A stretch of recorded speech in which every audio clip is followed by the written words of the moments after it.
नमस्कार दोस्तों, आपका स्वागत है आपके अपने YouTube channel advocate the path finder में। मैं हूं एडवोकेट देवाशीष यादव।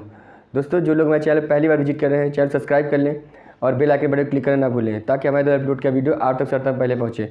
दोस्तों, चैनल का उद्देश्य आपको न्यायिक प्रक्रियाओं की जानकारी देना है और कानूनी जटिल प्रक्रियाओं को आसान कर आपको समझाना है। आज हम आपको इस वीडियो के माध्यम से जब न्यायालय किसी व्यक्ति के खिलाफ सम्मन जारी करता है तो क्या हमें उस सम्मन को रिसीव करना चाहिए, सम्मन जारी करने के बाद क्या न्यायिक प्रक्रिया होती है, क्या सम्मन जारी करने के बाद सम्मन रिसीव करके आपको उस मुकदमे में उपस्थित होना चाहिए, सम्मन को कितने दिनों बाद आप रिसीव कर सकते हैं, यदि पहली बार सम्मन आपने रिसीव नहीं किया है तो उसके बाद आपके खिलाफ़ क्या कार्रवाई होगी, क्या दोबारा सम्मन जारी होकर आपके पास आया उसको भी रिसीव नहीं किया तब आपके खिलाफ़ क्या कार्रवाई होगी। इस वीडियो के माध्यम से मैं इस सारी जानकारी दूंगा। इसके अलावा यदि आपका कोई मुकदमा न्यायालय में चल रहा है जिसमें आपका NBW हो गया है, जिसे नॉन बेलेबल वारंट कहते हैं, तो यह नॉन बेलेबल वारंट होने के बाद आपके खिलाफ़ क्या कार्रवाई न्यायालय द्वारा की जाती है यह हम बताएंगे, और कैसे NBW को आप न्यायालय में रिकॉल करा सकते हैं, यानी इसे ख़त्म करा सकते हैं। और इसके अलावा इस वीडियो के माध्यम से मैं आपको BW क्या होता है, यानी बेलेबल वारंट क्या होता है, इसकी जानकारी दूंगा। इसे जमानती वारंट भी कहते हैं। जमानती वारंट होने के बाद क्या कार्रवाइयाँ होती हैं और जमानती वारंट को कैसे ख़त्म कराया जा सकता है। तो इस वीडियो के अंत तक बने रहिएगा दोस्तों, और अगर वीडियो पसंद आता है तो अधिक से अधिक शेयर करिएगा और वीडियो को। दोस्तों, जब भी न्यायालय द्वारा किसी भी मुकदमे में किसी व्यक्ति के खिलाफ कोई सम्मन इशू किया जाता है या जारी किया जाता है, यदि किसी भी व्यक्ति के खिलाफ जब भी कोई भी मुकदमा न्यायालय के समक्ष आता है, न्यायालय सर्वप्रथम उसे सूचना जारी करता है जिसे सम्मन कहते हैं। कानून की भाषा में सम्मन का मतलब होता है किसी का बुलावा, अर्थात यदि कोई भी मुकदमा या किसी व्यक्ति के खिलाफ कोई अभियोग जनरली सिविल मुकदमों में या फिर क्रिमिनल मुकदमों में सम्मन जारी किया जाता है। तो सिविल मुकदमों में सम्मन जब जारी किया जाता है तो जब भी कोई भी मुकदमा न्यायालय के समक्ष पेश किया जाता है या उसके समक्ष लाया जाता है तो वह उस व्यक्ति को सर्वप्रथम न्यायालय सूचना देती है कि वह व्यक्ति आए और अपने कारणों को स्पष्ट करे, उसके खिलाफ जो वाद लाया गया है वह बताए कि वह वाद उसके खिलाफ क्यों लाया गया है और उस वाद में जो प्रश्न है, जो उस पर अभियोग लगाए गए हैं, उनके कारणों को स्पष्ट करें। जब किसी व्यक्ति के खिलाफ सम्मन पहुंचता है और व्यक्ति उस सम्मन लेने से चूक जाता है या सम्मन नहीं लेता है गलतीवश, तो न्यायालय उसे फिर दोबारा सम्मन करती है। और अगर वह व्यक्ति उस सम्मन को रिसीव कर लेता है और सम्मन तामील हो जाता है तो उसके बाद न्यायालय उस प्रोसीजर को आगे बढ़ा देता है। अगर व्यक्ति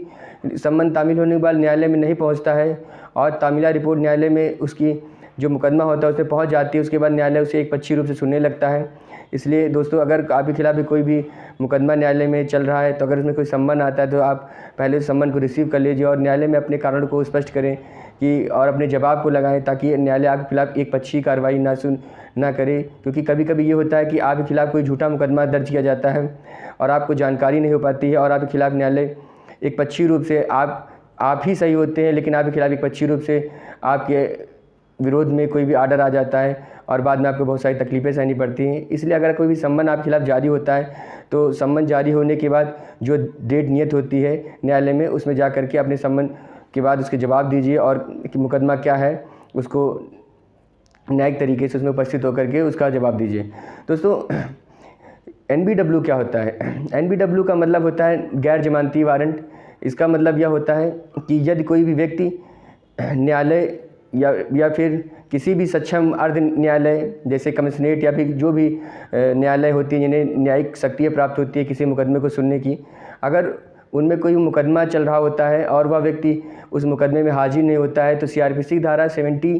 से लेकर 81 तक वारंट के प्रावधान दिए गए हैं। इसका मतलब यह होता है जब कोई भी न्यायालय किसी व्यक्ति की हाजिरी को सुनिश्चित करता है, वह व्यक्ति उस फाइल में अभियुक्त भी हो सकता है, उस व्यक्ति में गवाह भी हो सकता है। न्यायालय कभी कभी गवाह किसी भी फाइल में अगर हाजिर नहीं होते तो उनके खिलाफ भी वारंट जारी करता है। तो वारंट का मतलब होता है कि व्यक्ति की हाजिरी को सुनिश्चित कराना। न्यायालय किसी व्यक्ति के खिलाफ वारंट जारी करके उसकी हाजिरी को न्यायालय में सुनिश्चित कराता है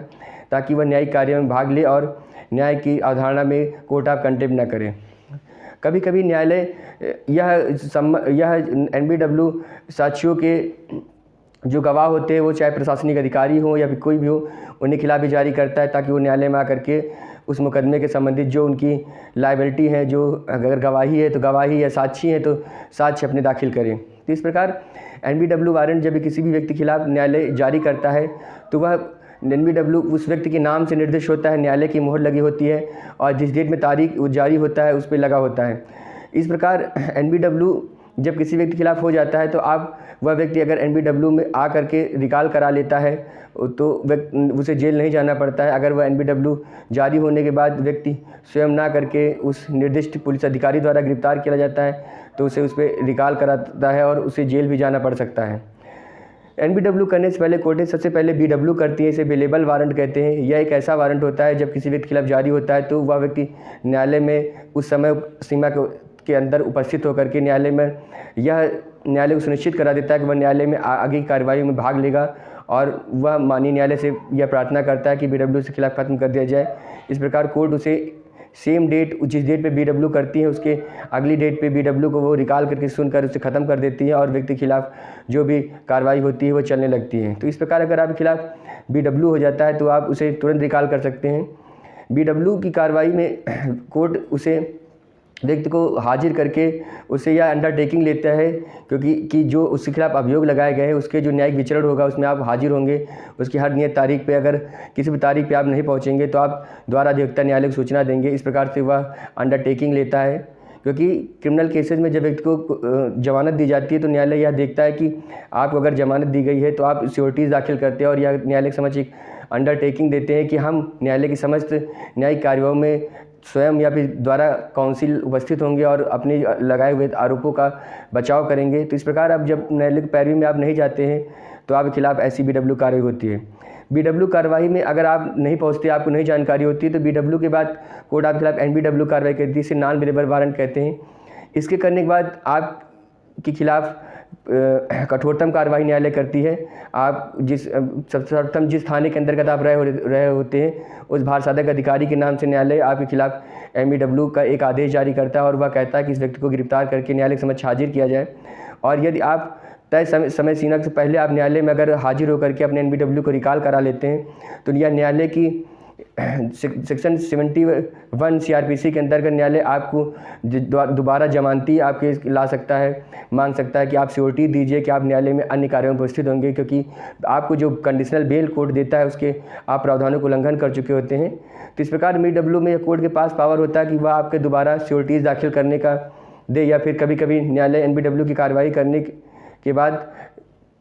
आपकी सिक्योरिटी जो कैंसिल कर देता है। तो यह न्यायालय की पूर्णतः अपने इनहेरेंट पावर पर निर्भर करता है कि न्यायालय आप किस हद तक कार्रवाई करना चाहता है। कभी कभी हैबिचुअल जो क्रिमिनल होते हैं यानी आतंक अपराधी होते हैं उनकी हाजिरी सुनिश्चित कराने के न्यायालय NBW करने के बाद अगर वो न्यायालय में अपने मुकदमे में हाजिर नहीं हो रहे होते हैं तो उनका NBW करने के बाद उनको अन्य सिक्योरिटीज़ की मांग करता है। और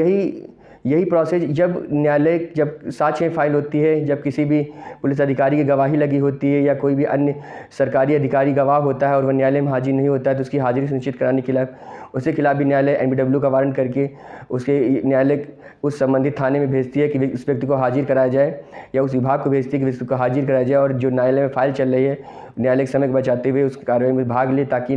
न्याय की जो निर्णय है वो सुगमतापूर्वक हो सके। तो इस प्रकार दोस्तों NBW को अगर आपके मुकदमे में NBW हो जाता है तो आप तुरंत अपने अधिवक्ता से मिलकर NBW को कैंसिल करवा सकते हैं।